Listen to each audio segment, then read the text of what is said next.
Hello everyone. In this lecture, we will discuss about the adiabatic flame temperature and the chemical equilibrium of combustion. So what is adiabatic flame temperature? Now, adiabatic flame temperature come into picture when a combustion reaction take place. तो जब combustion होता है किसी fuel का air के साथ में, तो वहां पे adiabatic flame temperature का रोल होता है. क्या होता है? देखो adiabatic flame temperature. Suppose we have a burner और एक कंबस्शन चैम्बर और एक कंबस्टर. अगर हमारे पास एक कंबस्शन चैम्बर है जिसमें हम फ्यूल और एयर सप्लाई कर रहे हैं या फ्यूल और ऑक्सीजन सप्लाई कर रहे हैं, तो क्या होगा? इस कंबस्शन चैम्बर के अंदर कंबस्शन रिएक्शंस होंगी जिनकी वजह से हीट जनरेट होगी और जो कंबस्शन प्रोडक्ट्स हैं वो बाहर आएंगे. जो कंबस्शन प्रोडक्ट्स है वो बाहर आ जाएंगे. ठीक है. अब होगा क्या कि कितनी हीट यहाँ पे जनरेट होगी?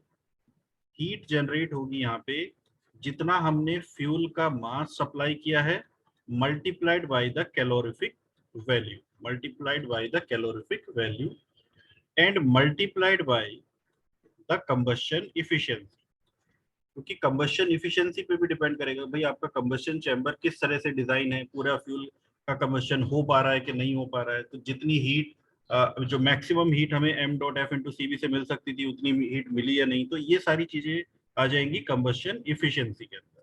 ठीक है. अब देखो, जब यहाँ पे हीट जनरेट होगी तो बहुत ज्यादा टेम्परेचर इंक्रीज होगा इस कंबस्शन चैम्बर का. और जब यहाँ पे बहुत ज्यादा हीट जनरेट होगी तो वो हीट जो है बाहर लॉस होगी, एटमॉस्फेयर में जाएगी. हीट लॉस होगा, यहाँ से एटमॉस्फेयर में वो हीट जाएगी. ठीक है. साथ ही साथ क्या होगा कि अगर यहाँ पे ये जो फ्यूल और एयर और फ्यूल का जो मिक्सचर है, अगर ये V1 वेलोसिटी से आ रहा है और V2 वेलोसिटी से जो कंबस्शन प्रोडक्ट्स हैं वो बाहर जाए, and if V2 is greater than V1, तो क्या होगा? V2 is greater than V1. इसका क्या मतलब होगा कि जितनी काइनेटिक एनर्जी के साथ, देखो कंजर्वेशन ऑफ मास तो यहाँ पे लगेगा, जितना मास इन हुआ उतना मास आउट हो जाएगा.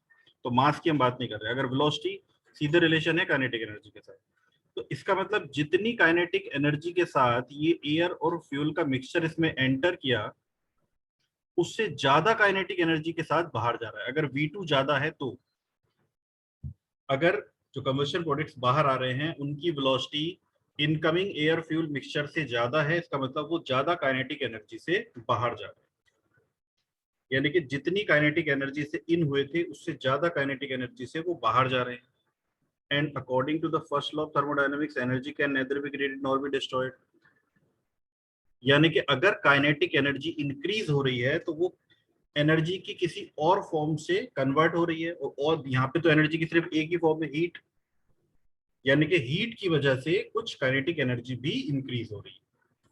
इसका मतलब जो मैक्सिमम हीट यहाँ पे जनरेट हो सकती थी m dot F into C B, वो कंबस्शन इफिशियंसी की वजह से थोड़ी कम हो गई, कुछ लॉसेस की वजह से कम हो गई, कुछ काइनेटिक एनर्जी में कन्वर्ट हो गई उसकी वजह से कम हो गई. इसका मतलब जो मैक्सिमम टेम्परेचर यहाँ पे बढ़ सकता था, क्योंकि ये सारी चीजें क्या है, प्रैक्टिकल चीजें, ऐसा कंबस्शन चैम्बर में होता है. ये सारी चीजें होती है. कंबस्शन एफिशिएंसी 100% नहीं होती, हालांकि काफी ज्यादा होती है, लगभग 95 टू 97 98% तक होती है, लेकिन 100 नहीं होती, जिसकी वजह से कुछ हीट का लॉस होता है. ठीक है. यहाँ से कंबस्शन चैम्बर से भी हीट लॉसेस होते हैं सराउंडिंग में. काइनेटिक एनर्जी अगर इसकी इंक्रीज हो रही है तो वहां पे भी थोड़ा सा लॉसेस हो जाएगा हीट का. मतलब जो मैक्सिमम टेम्परेचर हमें इस कंबस्शन चैम्बर में एग्जॉस्ट गैसेस का मिल सकता था, जो एक्चुअल टेम्परेचर हमें मिल रहा है वो उससे काफी कम होगा. एक्चुअल टेम्परेचर जो होगा उससे काफी कम होगा. ठीक है. लेकिन अगर हम इन सारे पैरामीटर्स को कंस्ट्रेंड कर दें, मींस कंबस्शन एफिशिएंसी किसी तरह हम 100% कर दें या कम से कम 99% कर दें. ठीक है. इस पूरे कंबस्शन चैम्बर को इंसुलेट कर दें ताकि हीट बाहर ना जा पाए, हीट बाहर ना जा पाए, और काइनेटिक एनर्जी और पोटेंशियल एनर्जी में कोई चेंज ना हो. पोटेंशियल में तो जनरली नहीं होगा, काइनेटिक एनर्जी में कोई चेंज नहीं होना चाहिए। ऐसा नहीं होना चाहिए। पोटेंशियल एनर्जी में चेंज कब होगा? जब इन जो हो रहा है मास वो अलग एलिवेशन पे होगा और आउट अलग एलिवेशन पे होगा। तो जनरली ऐसा नहीं होता, इसलिए पोटेंशियल एनर्जी में तो कोई चेंज नहीं होता। लेकिन अगर काइनेटिक एनर्जी में भी कोई चेंज नहीं होता, इसका मतलब कि जितनी भी हीट जनरेट हो रही है, जितनी भी हीट केमिकल एनर्जी से थर्मल एनर्जी में कन्वर्ट होके हमें मिल रही है, उस सारी की सारी हीट यूटिलाइज हो रही है कंबशन प्रोडक्ट्स का टेम्परेचर इंक्रीज करने में। और अगर ऐसा हो जाता है तो हमें जो टेम्परेचर मिलेगा that will be the maximum temperature जितना पॉसिबल। अगर सारी हीट लॉसेस को या अलग अलग तरह के जो भी लॉसेस हैं हम उनको रोक देते हैं, इसमें अगर हम इंसुलेट कर देते हैं, देखो यहाँ पे कंबशन चैम्बर में that will be, combustion chamber में कोई वर्क ट्रांसफर नहीं है। तो अगर यहाँ से हीट ट्रांसफर भी नहीं है, वर्क ट्रांसफर भी नहीं है, changes in kinetic and potential energy भी नहीं है, कंबशन की इफिशियंसी भी 100% है, इसका मतलब कंबशन से जितनी भी हीट जनरेट हो रही है उस सारी की सारी हीट यूटिलाइज हो रही है कंबशन प्रोडक्ट्स का टेम्परेचर इंक्रीज करने में। और अगर ये पॉसिबल हो पाता है तो जो टेम्परेचर हमें मिलेगा मैक्सिमम टेम्परेचर, ये सारे लॉसेस को रोकने के बाद, ये सारे लॉसेस को रोकने के बाद जो मैक्सिमम टेम्परेचर हमें मिलेगा उस मैक्सिमम टेम्परेचर को हम बोलेंगे adiabatic flame temperature. Adiabatic flame temperature. Adiabatic क्यों बोल रहे हैं? क्योंकि कंबशन चैम्बर को हमें इंसुलेट करना पड़ेगा, एडियाबैटिक कंडीशन हमें उस पर लगानी पड़ेगी। क्योंकि देखो यही सबसे ज्यादा मुसीबत की काम। वर्क ट्रांसफर तो वैसे ही यहाँ कुछ नहीं है, वो तो है ही है जीरो। पोटेंशियल एनर्जी भी है ही है जीरो, और काइनेटिक एनर्जी भी ऑलमोस्ट जीरो ही रहती है, कोई बहुत ज्यादा चेंजेस उसमें होते नहीं। लेकिन मेन जो प्रॉब्लम है हीट लॉस का, हीट लॉस बहुत ज्यादा होता है कंबशन चैम्बर से।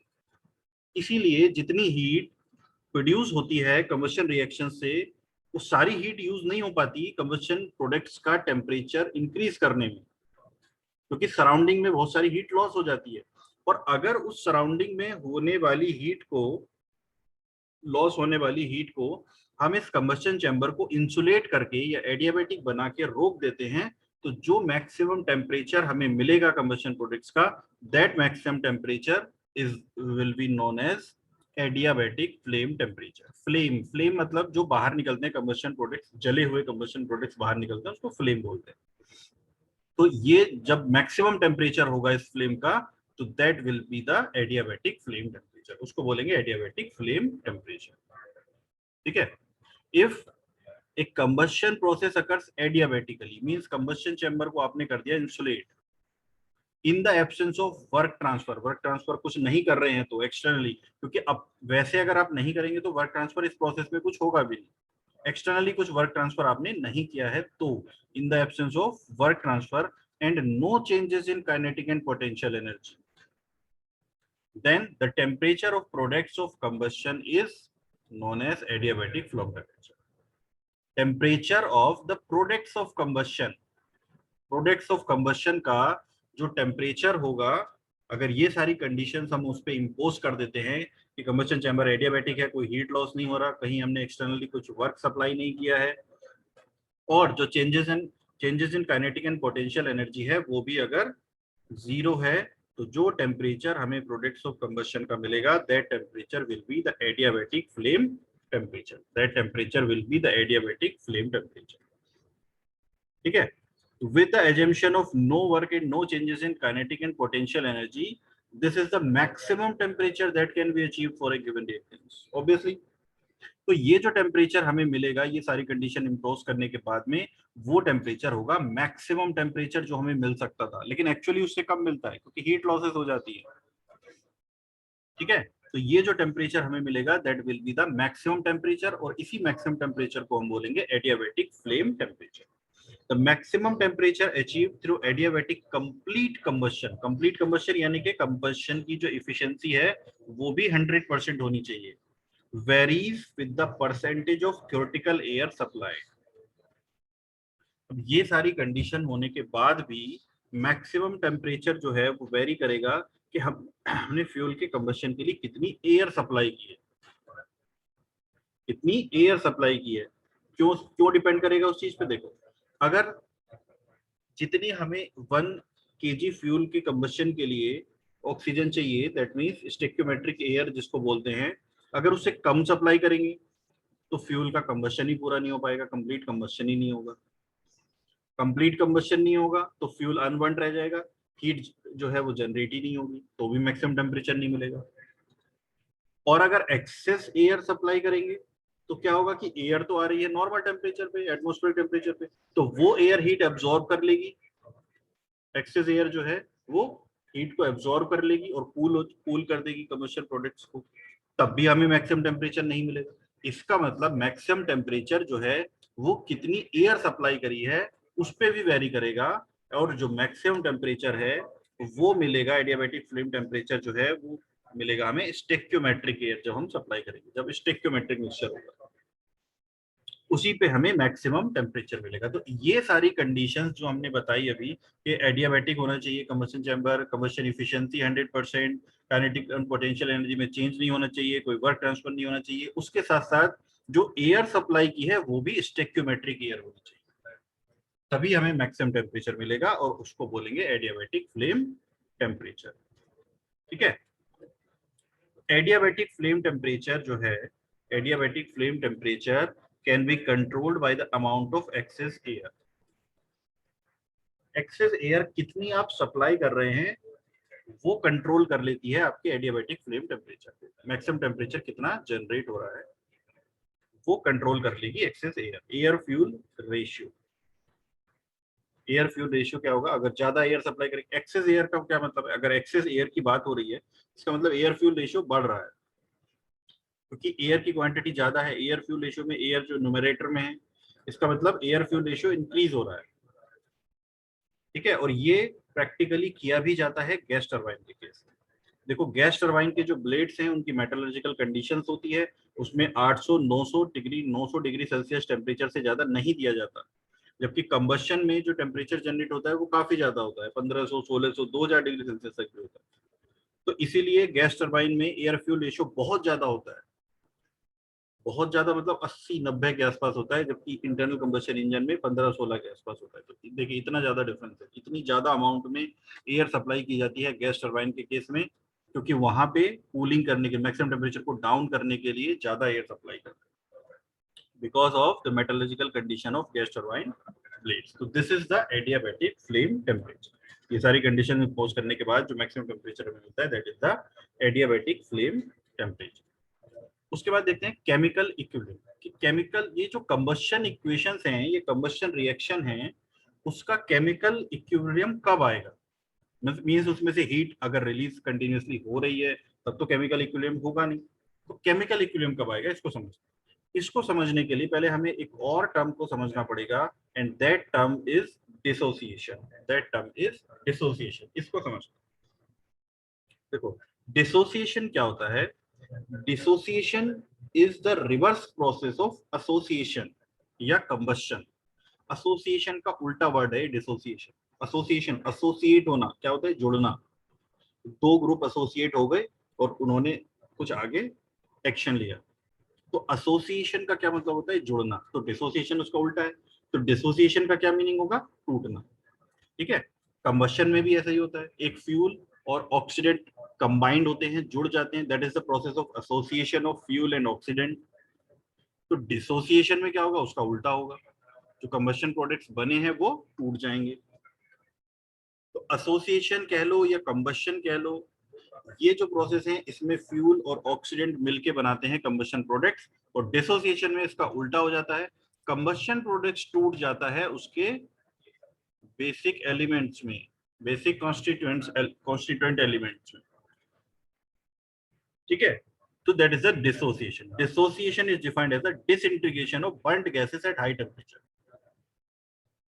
डिसोसिएशन जो है रिवर्स प्रोसेस है कंबशन का, इसमें जो कंबशन प्रोडक्ट्स हैं वो टूट जाते हैं वापस से अपने मेन कॉन्स्टिट्यूएंट में, बट लेकिन जो डिसोसिएशन है वो बहुत ही हाई टेम्परेचर पे होता है, ये अपने आप हो जाता है लेकिन बहुत हाई टेम्परेचर पे होता है। ठीक है, और जैसे जैसे टेम्परेचर इंक्रीज होता है, जो जैसे जैसे टेम्परेचर इंक्रीज होता है वैसे वैसे जो है डिसोसिएशन भी इंक्रीज होता रहता है। अब हाई टेम्परेचर पे क्यों होता है, देखो जैसे कोई फ्यूल है या उसको ऑक्सीजन के साथ हम उसको एसोसिएट करते हैं या उसको उसका कंबशन करते हैं किसी फ्यूल का ऑक्सीजन के साथ में, तो कंबशन प्रोडक्ट्स तो बनते ही बनते हैं एसोसिएट होने के बाद, साथ ही साथ हीट रिलीज भी होती है। That is a main purpose of combustion. पर कंबशन का पर्पस ही यही है, हीट रिलीज करना। तो हीट रिलीज भी होती है। ठीक है, जैसे कार्बन को अगर ऑक्सीजन के साथ में जलाते हैं, carbon is a fuel and oxygen के साथ में अगर इसको हम जला रहे हैं तो कंबशन प्रोडक्ट CO2 तो मिलेगा ही मिलेगा, साथ ही साथ हमें इसमें हीट भी मिलेगी। लेकिन डिसोसिएशन में उल्टा होता है, क्योंकि इसमें सब कुछ उल्टा है। ये जो प्रोसेस है पूरे का पूरा वो रिवर्स हो जाता है, इधर आ जाएगा, उल्टा चलने लगता है। उल्टा चलने का मतलब क्या है, CO2 प्लस हीट, यानी कि CO2 को हीट की जरूरत पड़ेगी तभी वो टूटेगा अपने कॉन्स्टिट्यूएंट्स में, कॉन्स्टिट्यूएंट्स एलिमेंट्स में या कॉन्स्टिट्यूएंट्स कंपाउंड्स में, जिसमें भी टूटना है उसको। इसीलिए बहुत ये जो रिएक्शन है बहुत हाई टेम्परेचर पे होती है, क्योंकि इस रिएक्शन में हीट एब्जॉर्ब करनी पड़ती है। जो मेन आपके कंबशन प्रोडक्ट्स हैं जिनका डिसोसिएशन होगा, वो काफी मात्रा में जो हीट है वो उसको एब्जॉर्ब कर लेंगे, और उस हीट भाई होनी चाहिए तभी तो एब्जॉर्ब करेंगे। तो इसीलिए ये जो प्रोसेस है डिसोसिएशन का, ये बहुत हाई टेम्परेचर पे होता है। ठीक है, और जब ये होता है डिसोसिएशन प्रोसेस, तो ऑब्वियसली कंबशन में जो हीट रिलीज होती है, उस हीट का कुछ पार्ट डिसोसिएशन में कंज्यूम हो जाता है। मीन सपोज मान के चलो कि कोई प्रोसेस है जिसमें एक फ्यूल और ऑक्सीजन जो है वो कंबशन, उनका कंबशन होता है, और वो कंबशन प्रोडक्ट्स के साथ 100 किलो जूल ऑफ हीट भी रिलीज करते हैं साथ ही साथ।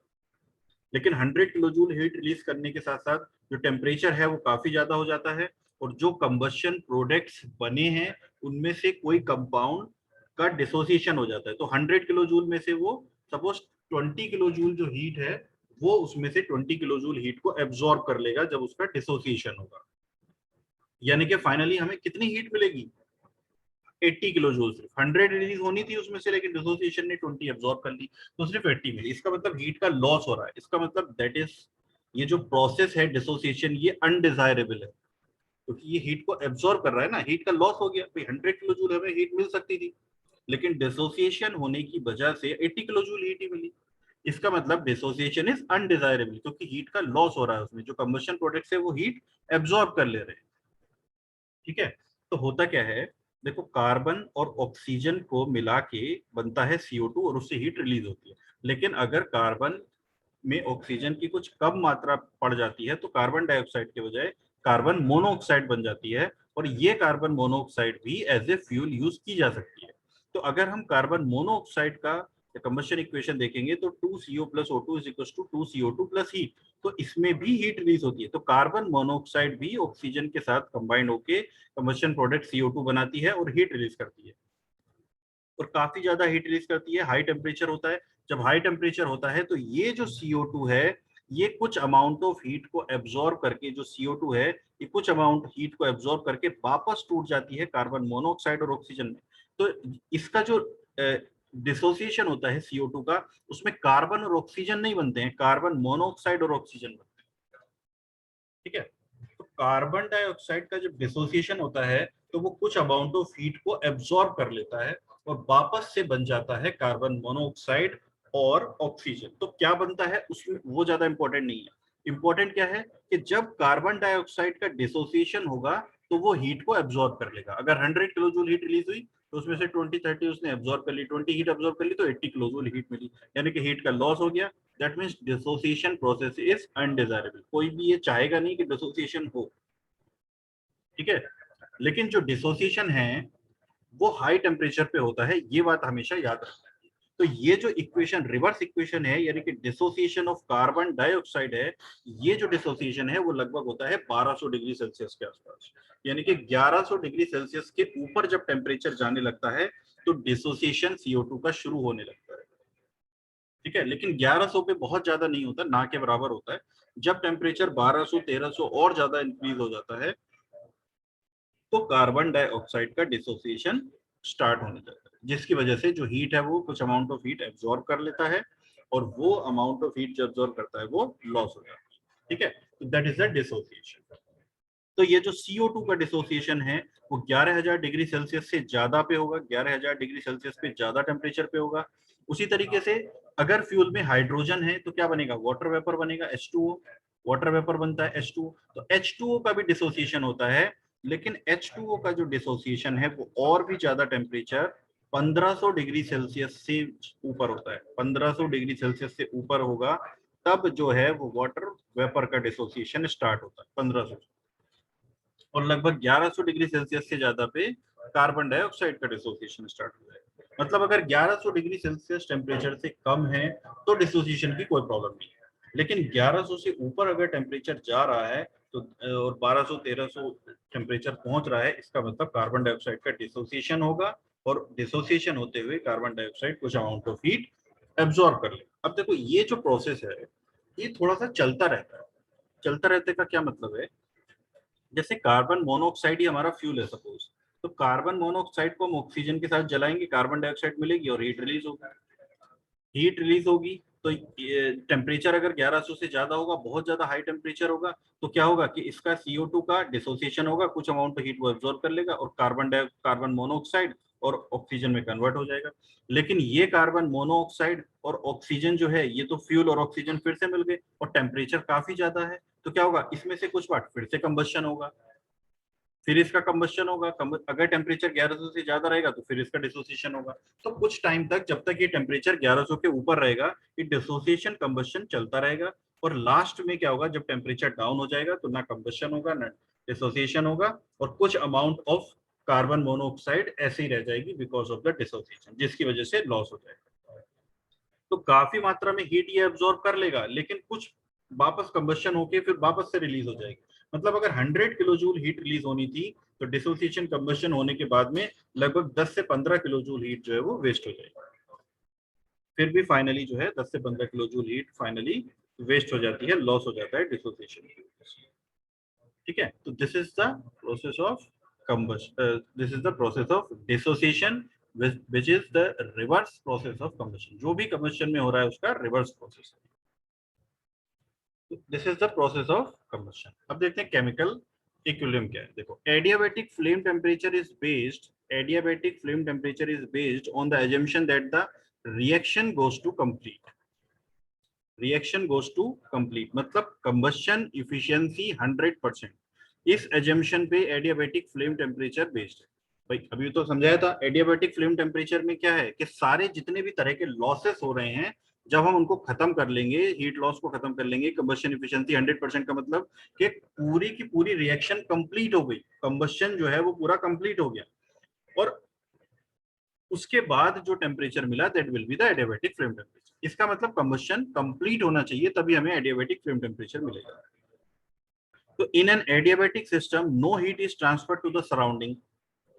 एडियाबैटिक फ्लेम टेम्परेचर का मतलब ये है कि जो कंबशन चैम्बर है, कंबस्टर है, उसको हमने एडियाबैटिक कर दिया या इंसुलेट कर दिया ताकि जो हीट है वो सराउंडिंग में ट्रांसफर ना हो सके। Hence the temperature of the mixture of the products rises rapidly. Adiabatic flame temperature मतलब मैक्सिमम टेम्परेचर, मैक्सिमम टेम्परेचर काफी ज्यादा जो कंबशन प्रोसेस में जो टेम्परेचर हमें मिल रहा है वो जो टेम्परेचर है वो काफी ज्यादा होगा, क्योंकि सारे हीट लॉसेस को हमने बंद कर दिया, बिल्कुल रोक दिया।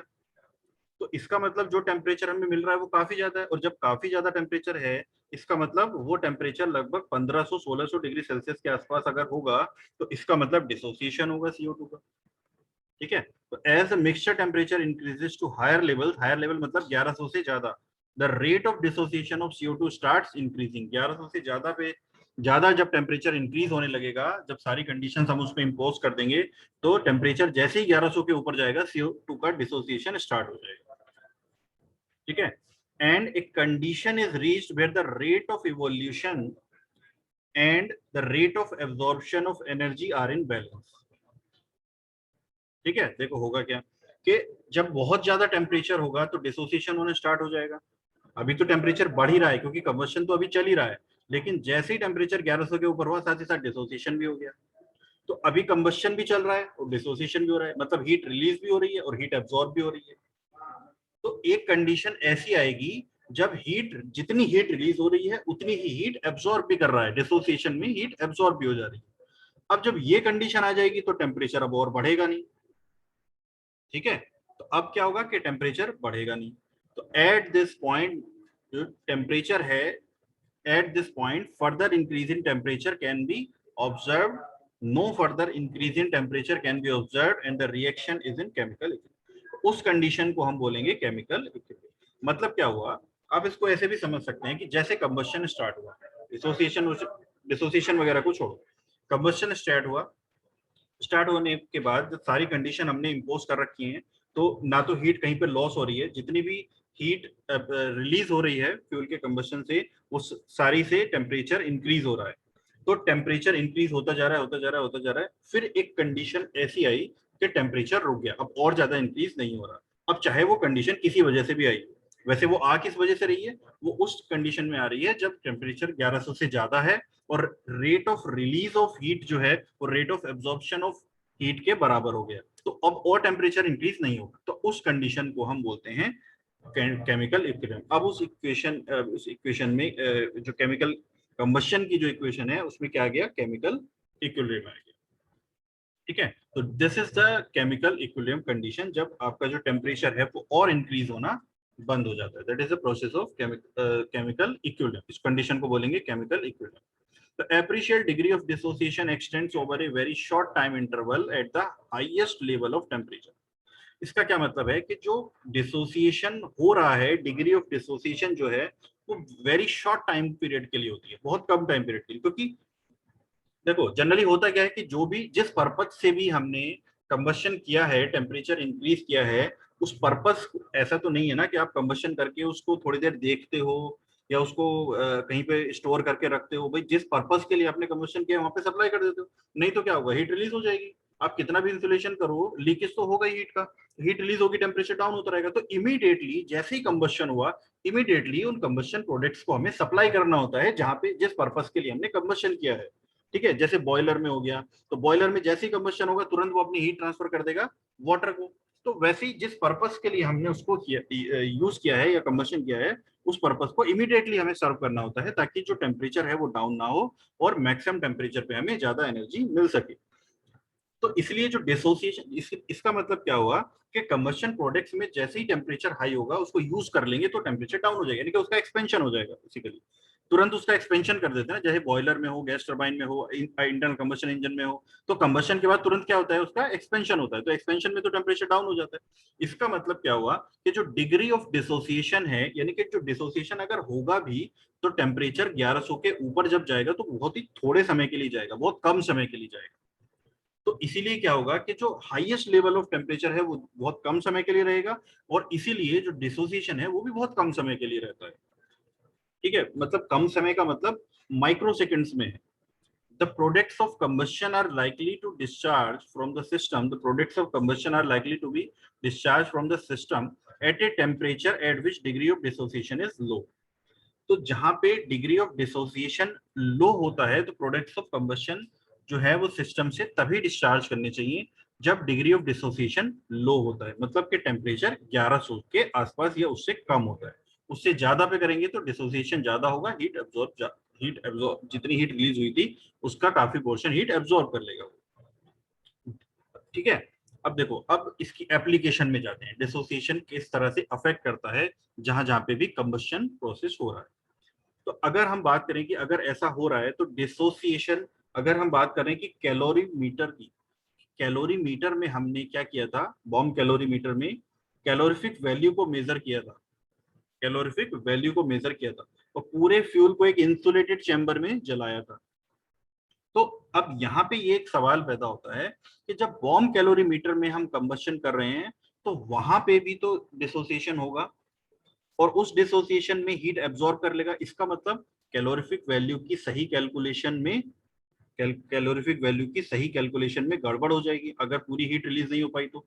मतलब अगर 100 किलो उसकी कैलोरीफिक वैल्यू है, 100 उसने रिलीज की और डिसोसिएशन होने की वजह से 15 किलो जूल जो थी वो वेस्ट हो गई, तो इसका मतलब हमें कैलोरीफिक वैल्यू कितनी मिलेगी, 85, जबकि उसकी कैलोरीफिक वैल्यू कितनी होनी चाहिए थी, 100। इसका मतलब बॉम्ब कैलोरीमीटर में कैलोरीफिक वैल्यू हमें सही नहीं मिल पा रही। तो ये एक सवाल होता है, लेकिन आंसर इसका ऐसा नहीं होता है क्योंकि dissociation does not influence the calorific value determination in bomb calorimeter. उसका रीजन क्या है, देखो उसका रीजन ये है कि जैसे ही फ्यूल का कंबशन होता है तो जो कंबशन प्रोडक्ट्स बनते हैं अगर आपको याद हो कि बॉम्ब कैलोरीमीटर में एक वॉल्व है जो कंबशन प्रोडक्ट्स को रिलीज करके पानी के साथ मिक्स कर देता है ताकि वाटर का टेम्परेचर इंक्रीज हो। तो जितने भी जैसे कंबशन प्रोडक्ट्स प्रोड्यूस होते हैं उसका टेम्परेचर इंक्रीज होने लगता है, तभी वो पानी में जाके मिक्स हो जाते हैं और उसका टेम्परेचर डाउन होता रहता है। तो बॉम्ब कैलोरीमीटर में तो जैसे ही हीट प्रोड्यूस हुई तभी वो पानी में मिलके उसको कूल कर दिया हमने, और उस हीट को पानी के थ्रू उसको मेजर कर लिया कि कितनी हीट एब्जॉर्ब की है वाटर ने। तो बॉम्ब कैलोरीमीटर में जो टेम्परेचर है वो कभी 1100 पहुंच ही नहीं पाता है, क्योंकि जैसे ही कंबस्शन चैम्बर में कंबस्शन होने के बाद कंबस्शन प्रोडक्ट्स प्रोड्यूस होते हैं, वैसे ही तुरंत उसको वाटर को सप्लाई कर दिया जाता है, वाटर में मिक्स कर दिए जाते हैं और वो अपनी हीट रिलीज कर देते हैं, वाटर को दे देते हैं।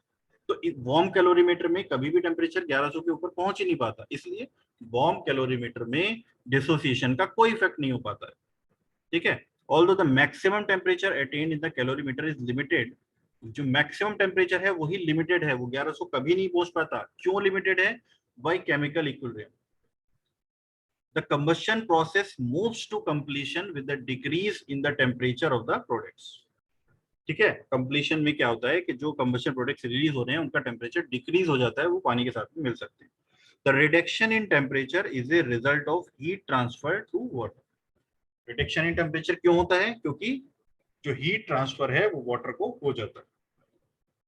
ठीक है, तो बॉम्ब कैलोरीमीटर में कुल मिला के कंक्लूजन ये है कि बॉम्ब कैलोरीमीटर में जो भी कंबशन प्रोडक्ट्स निकल रहे हैं वो जल्दी से एकदम पानी में जाके मिक्स हो जाते हैं, कूल हो जाते हैं, और टेम्परेचर बॉम्ब कैलोरीमीटर में कभी भी 1100 डिग्री सेल्सियस के आसपास नहीं पहुंचता है। इसलिए बॉम्ब कैलोरीमीटर में डिसोसिएशन का कोई रोल नहीं है। इसीलिए जो डिटरमिन हम उसमें कैलोरीफिक वैल्यू डिटरमाइन कर रहे हैं बॉम्ब कैलोरीमीटर से, वो सही हमें मिल जाती है, एक्यूरेटली मिल जाती है। ऐसा नहीं कि 100 है तो 85 मिलेगी, 100 है तो 99.2 मिल जाएगी, 99.5 मिल जाएगी, इतना तो चल सकता है।